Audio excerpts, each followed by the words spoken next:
Hey everyone, welcome to my YouTube channel. तो आज की वीडियो में हम जानने वाले हैं कि आखिर क्लास ए एम्पलीफायर और क्लास डी एम्पलीफायर के लिए कौन सा पावर सप्लाई अच्छा होता है। इट मींस आपको एम्पलीफायर में कौन सा पावर सप्लाई लगाना चाहिए, ईआई ट्रांसफार्मर या फिर टोरॉइडल ट्रांसफार्मर या फिर एसएमपीएस, क्योंकि एक अच्छा पावर सप्लाई आपके एम्पलीफायर के परफॉर्मेंस और साउंड क्वालिटी दोनों को बढ़ाता है। इसलिए अगर आप एम्पलीफायर यूज करते हैं या फिर एम्पलीफायर बनाते हैं तो आपको यह जानना बहुत जरूरी है कि आखिर एम्पलीफायर में कौन सा पावर सप्लाई लगाना चाहिए, ट्रांसफार्मर का यूज करना चाहिए या फिर एसएमपीएस का। तो आज की वीडियो में वही जानने वाले हैं कि आखिर कौन सा एम्पलीफायर में कौन सा पावर सप्लाई बेस्ट होता है। तो क्लास ए एम्पलीफायर के लिए टोरॉइडल ट्रांसफार्मर बेस्ट माना जाता है, क्योंकि इसका साइज और वेट ईआई ट्रांसफार्मर से कम होता है और इसकी एफिशिएंसी भी ईआई ट्रांसफार्मर से ज्यादा होती है, बट इसका कॉस्ट ईआई ट्रांसफार्मर से ज्यादा होता है और इसे रिपेयर करने में थोड़ी डिफिकल्टी आती है। पर इसका बेस आउटपुट जो रहता है वो स्ट्रॉन्ग और क्लीन रहता है। इसका मतलब अगर आप अपने क्लास ए एम्पलीफायर में टोरॉइडल ट्रांसफार्मर का यूज करते हैं तो आपको जो बेस मिलेगा वो काफी स्ट्रॉन्ग और क्लीन मिलेगा। बाकी आप ईआई ट्रांसफार्मर का भी यूज कर सकते हो, बट ईआई के ट्रांसफार्मर काफी हेवी रहता है और इसका एफिशिएंसी भी थोड़ा कम रहता है टोरॉइडल ट्रांसफार्मर के मुकाबले, और इसमें नॉइज भी थोड़ा ज्यादा आता है। पर यह टोरॉइडल ट्रांसफार्मर से सस्ते में आता है और इसे आप खुद से रिपेयर भी कर सकते हो, क्योंकि इसे रिपेयर करना काफी इजी रहता है। और वहीं अगर हम इसके बेस आउटपुट की बात करें तो इसका बेस आउटपुट स्ट्रॉन्ग रहता है, पर आपको बेस क्लीन नहीं मिलेगा। तो वहीं अगर हम क्लास डी एम्पलीफायर की बात करें तो क्लास डी एम्पलीफायर के लिए बेस्ट होता है एसएमपीएस, क्योंकि यह काफी हल्का भी होता है और यह काफी एफिशिएंट भी होता है, तो इसमें नॉइज आपको कम देखने को मिलेगा। और अगर आप क्लास डी एम्पलीफायर में हाई क्वालिटी का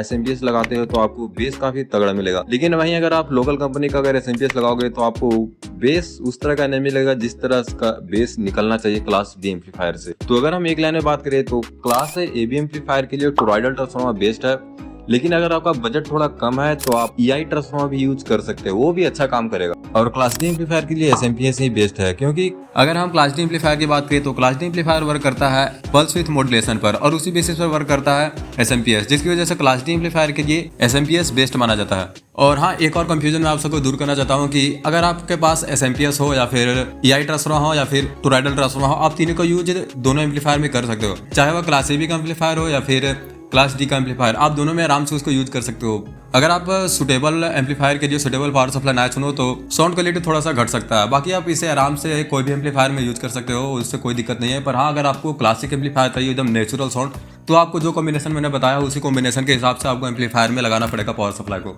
और हाँ, अगर आप अपने घर में एक म्यूजिक सिस्टम बनाना चाहते हैं और उसके लिए एक एम्पलीफायर बोर्ड खरीद सकते हैं तो मैं आपको सजेस्ट करूंगा कि आप क्लास डी का एम्पलीफायर बोर्ड खरीदो, क्योंकि क्लास डी का एम्पलीफायर बोर्ड पहला बात तो सस्ता आता है क्लास ए बी के एम्पलीफायर बोर्ड से, और उसका पावर क्लास ए बी से भी ज्यादा रहता है, क्योंकि उसकी एफिशिएंसी ज्यादा होती है क्लास ए बी के मुकाबले, और उसका जो पावर सप्लाई आता है वो भी काफी सस्ते में आता है, जिसकी वजह से आप लो प्राइस पर अपने घर में बेस्ट म्यूजिक सिस्टम लगा सकते हो। बात आप मुझे कमेंट करके बताओ कि आप कौन सा एम्पलीफायर वो यूज करते हो, क्लास ए बी का या फिर क्लास डी का, और उसमें कौन सा पावर सप्लाई लगा हुआ है। तो आई होप आपको यह जानकारी पसंद आया होगा। तो वीडियो पसंद आए तो लाइक और चैनल को सब्सक्राइब करना ना भूलें। तो आज की वीडियो में इतना ही, मिलते हैं अगली वीडियो में।